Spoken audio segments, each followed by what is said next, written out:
নিজ দেশে ওয়েস্ট ইন্ডিজের মাটিতে ক্যারিয়ারের শেষ আন্তর্জাতিক ম্যাচ খেলতে নেমেছিল অ্যান্ড্রে রাসেল, কিন্তু তার বিদায়ের ম্যাচটি রঙিন হতে দিল না অস্ট্রেলিয়া। ওয়েস্ট ইন্ডিজের বিপক্ষে 5 ম্যাচের টি-20 সিরিজের দ্বিতীয় ম্যাচে আজ বুধবার 8 উইকেটের বড় ব্যবধানে জয় পেয়েছে অস্ট্রেলিয়া। আগে ব্যাট করতে নেমে ওয়েস্ট ইন্ডিজ সংগ্রহ করে 172 রান। 28 বল হাতে রেখেই তা করে ফেলে অস্ট্রেলিয়া। এই ম্যাচটি ছিল অ্যান্ড্রে রাসেলের শেষ টি-20। ম্যাচ শুরুর আগে দুই দলের খেলোয়াড়দের গার্ড অফ অনার এবং ব্যাট আকৃতির গিটার উপহার দেন আন্তর্জাতিক ক্রিকেটকে বিদায় বলে দেওয়া 37 বছর বয়সী অলরাউন্ডার অ্যান্ড্রে রাসেলকে। ম্যাচে ব্যাট হাতে ঝড় তুলতেও ভুল করেননি তিনি।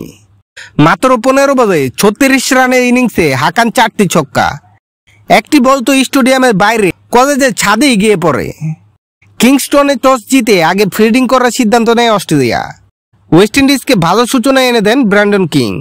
হোপকে সাথে নিয়ে কিং করেন 48 বলে 63 রানের জুটি, যেখানে সাই হোপের অবদান ছিল মাত্র 9 রান। কিং আউট হন 36 বলে 51 রান করে। পরের বলে আউট হয়ে যান 13 বলে 9 রান করা হোপ।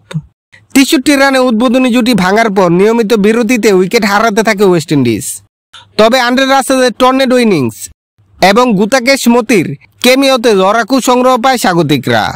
রাসেল করেন 15 বলে 36 রান। 240 স্ট্রাইক রেটের ইনিংসে তিনি হাঁকান 2টি 4 ও 4টি ছক্কা। মতি খেলেন 9 বলে 18 রানের হার নামানো ইনিংস। 20 ওভারে ওয়েস্ট ইন্ডিজ সংগ্রহ করে 172 রান। অস্ট্রেলিয়ার পক্ষে ইনিংস উদ্বোধন করতে নামেন ম্যাক্সওয়েল, কিন্তু এই ম্যাচেও ব্যর্থ হন তিনি। 10 বলে 12 রান করে জেসন হোল্ডারের বলে উইকেট রক্ষক হোপের তালুবন্দী হন ম্যাক্সওয়েল। অধিনায়ক মিচেল মার্শও একইভাবে আউট হন। 17 বলে 21 করেন মার্শ।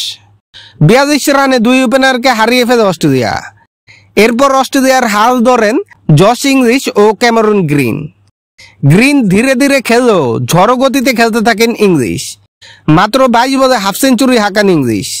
গ্রিনও সময়ের সাথে সাথে গতি বৃদ্ধি করে রান তুলতে থাকেন, ফলে অস্ট্রেলিয়ার জন্য ম্যাচ সহজ হয়ে যায়। গ্রিন ও ইংলিশই অস্ট্রেলিয়ার জয় নিশ্চিত করেন। তৃতীয় উইকেটে অস্ট্রেলিয়ার পক্ষে সর্বোচ্চ 131 রানে জুটি করেন তারা দুইজন। ইংলিশ 33 বলে 78 রানে টর্নেডো ইনিংস খেলেন, আর এই দুর্দান্ত ইনিংসে ছিল 7টি 4 ও 5টি ছক্কা। গ্রিন করেন 32 বলে 56 রান। তার ব্যাট থেকে আসে 3টি 4 ও 4টি ছক্কা।